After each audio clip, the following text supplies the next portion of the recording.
हम आपके ही भरोसे हम लोग बैठे हैं, आज तक आपके भरोसे बैठे हैं। आपने कहा कि प्रधानमंत्री जी आ रहे हैं, आप लोग धरना समाप्त करिए, हम लोगों ने समाप्त कर दिया।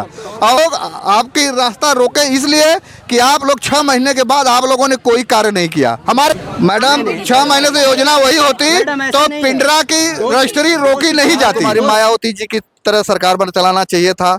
उनको जहाँ पर इनको गंदी नाली कीचड़ ये सब थी वहाँ का विकास करना चाहिए था, न कि उपजाऊ और बहुफसली किसानों का जमीन लेना चाहिए था। आपके ही भरोसे हम लोग बैठे हैं, आज तक आपके भरोसे बैठे हैं।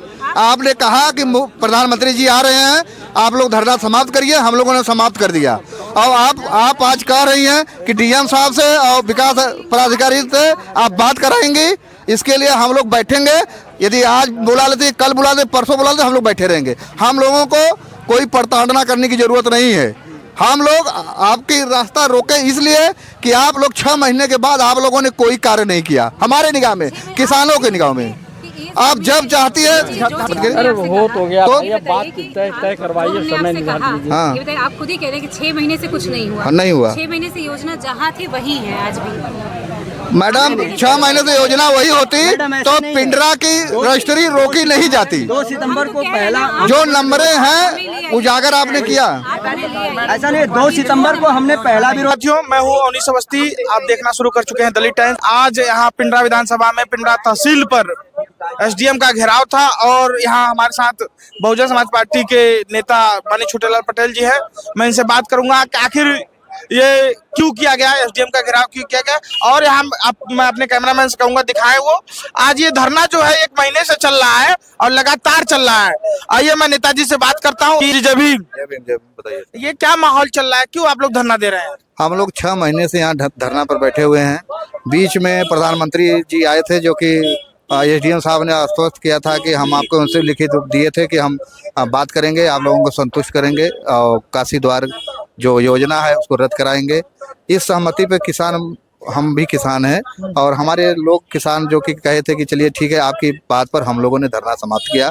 समाप्त करने के बाद जब हम लोगों ने एक 1.5 हफ्ता बीता तो हम लोगों को पता चला कि हमारी योजनाएं फिर भी चल रही हैं और यहाँ रजिस्ट्री जो लगाई गई, रोक लगाई गई थी, वो भी नहीं हटाई गई। तो हम लोगों को एसडीएम साहब से जब बात करने आए तो एसडीएम साहब ने नकार दिया बात करने से।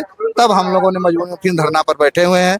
आज एसडीएम साहब को हम लोग रोक के बात किए तो उन्होंने कहा कि डीएम साहब अभी गए हैं चुनाव आयोग लखनऊ में, जो कि वहाँ पर हैं।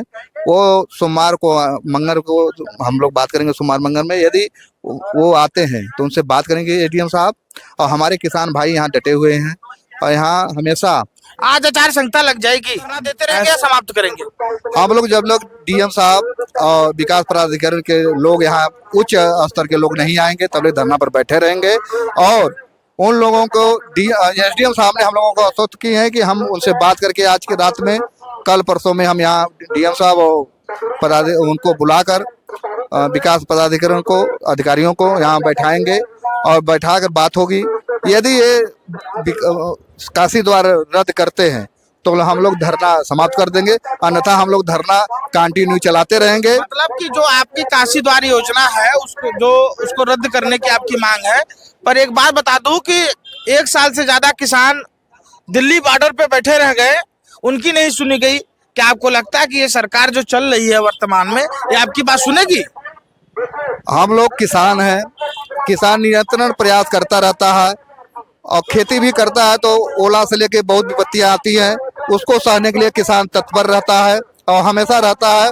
यदि इनकी ये सरकार की नीयत साफ होती तो ये विकास के नाम पर हम लोगों की जमीनें उपजाऊ बहुफसली नहीं लेते हैं। और इनको बहन कुमारी मायावती जी की तरह सरकार बन चलाना चाहिए था। उनको जहाँ पर इनको गंदी नाली कीचड़ ये सब थी वहाँ का विकास करना चाहिए था, न कि उपजाऊ और बहुफसली किसानों का जमीन लेना चाहिए था। आपके कहने चाहिए जहाँ खराब जमीनें हो, जो कि जमीन हमारे किसान भाई का न हो, उपजाऊ न हो और किसान भाई का न हो। क्योंकि किसान 10-20 में अपने बच्चे को पढ़ाता है, लिखाता है और आने वाली पीढ़ी हमारी शादी ब्याह से लेकर हर चीज इसी पर काम करता है और वो किसी सरकार से मांगने नहीं जाती है। लेकिन वो भूखा रह के, नमक प्याज खा के आज हमारा किसान इतना, हमारे बुजुर्ग पुरवट हाँक कर ये जमीन बनाए हैं और पर मोदी जी, अध्यक्ष जी ये बताइए, मोदी जी कहते हैं जब हम आपको अनाज दे रहे हैं तो आपको खेत की क्या आवश्यकता है? मोदी जी और ये वर्तमान सरकार अनाज देने से किसी की भला नहीं हुई है, विकास करने की भला हुई है। विकास के तट पर चलने का विकास किसे कहते हैं? विकास कहते हैं हमारे घर में हमारा बच्चा पढ़ लिख कर संविधान की बात कहे, संविधान की बात करे और सरकार संविधान से चले तो हम लोगों को कोई आपत्ति नहीं है। लेकिन वो तानाशाह सरकार है, गरीब मजदूरों को हक मारने की सरकार है और आने वाले समय में हम लोगों को जो 2 किलो 4 किलो अनाज दे रही है, यदि सरकार अनाज नहीं दे रही है, हमारे लोगों को टैक्स देने से ये सरकार ये हम लोगों को वितरण कर रही है।